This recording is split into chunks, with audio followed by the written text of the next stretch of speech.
Ang mayamang babae na dinukot dahil di umano, isa daw siyang alien. Let's go again. All we've lost.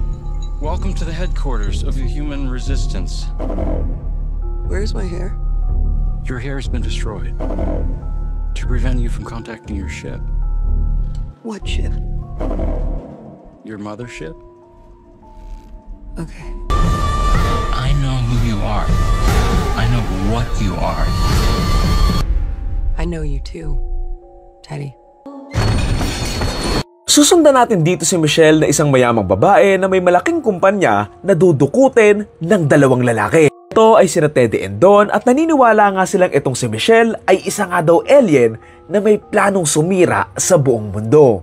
Sa pagkuha nga nila kay Michelle, dito nga nila siya pipilitin na umamin na alien nga siya and also dalhin nga sila ni Michelle doon nga sa spaceship niya. Dahil nga sa kakaibang sitwasyon nila, dito nga makakaranas ng matinding paghihirap itong si Michelle kung saan susubukan nga niyang makatakas at masusubukan nga din ang pasensya nila Teddy and Don kung saan mas mahihirapan na nga rin sila doon sa sitwasyon nila dahil na nga rin sa mga naghahanap nga kay Michelle and also sa kaunting araw na natitira sa kanila bago daw tuluyang matapos ang mundo. Title ng movie, Bugonia. Grabe yung twist dito! One of the best twists this year or in a long time pa nga eh. Sobrang ganda nakakagulat yung twist dito. Gugustuhin mong panoorin ulit para mas, kaya niya pala ginawa or sinabi yun. Kala natin it's just a story of a greedy scummy CEO na paghihigantihan nga ng mga inapi niya, pero it's way more than that. Sobrang ganda and Yorgos has certainly done it again. And is one of those filmmakers na alam mo yun,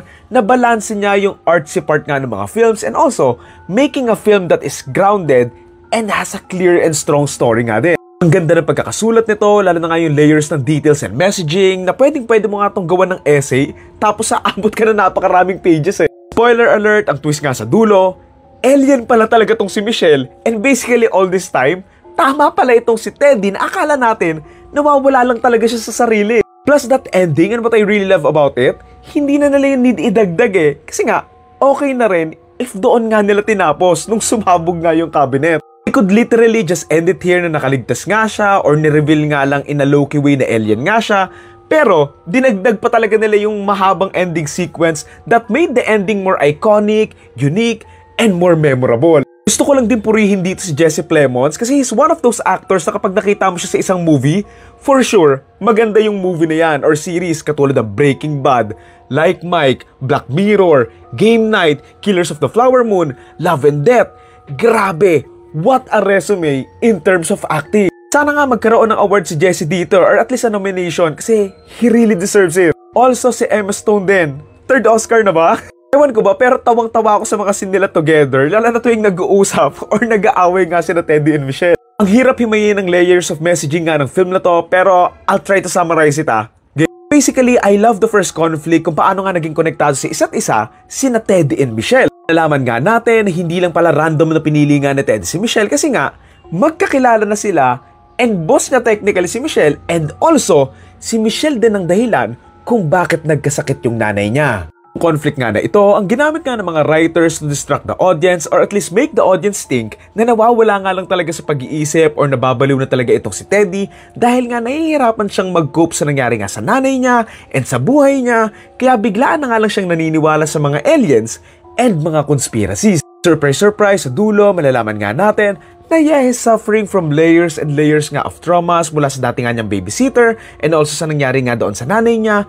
Pero, tama naman pala siya all this time kasi nga, alien naman pala talaga itong si Michelle. Amaze lang din talaga ako sa awareness nga ng writers ng film kasi ganyan din talaga iniisip ng ibang mga conspiracy theories na kesyo aliens nga daw yung mga CEOs katulad nga nila Zuckerberg, sila Bezos, mga lizards daw.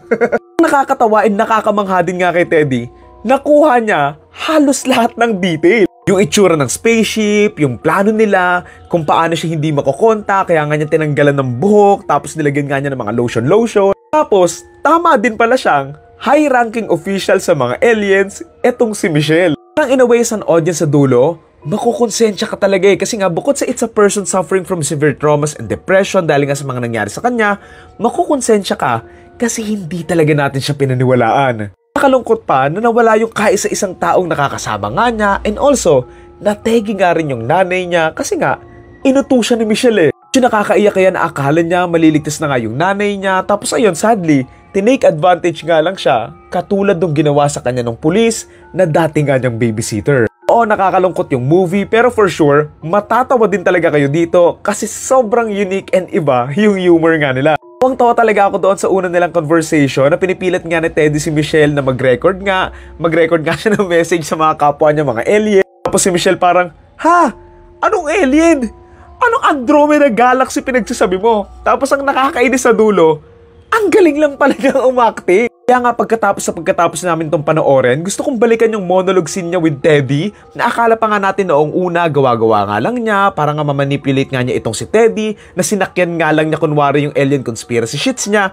Pero, totoo pala talaga yung mga sinasabi niya. You know, she's right naman din. Humans are very disappointing creatures that even though alam na nga nating nasisira natin yung mundo, wala pa din tayong ginagawa enough para iligtas to. Nakakatuwa pa doon sa story kung titignan mo, marami namang times na parang nire-reveal na nila na alien naman talaga si Michelle eh. Pero as an audience, hindi rin talaga natin in-expect na alien talaga siya.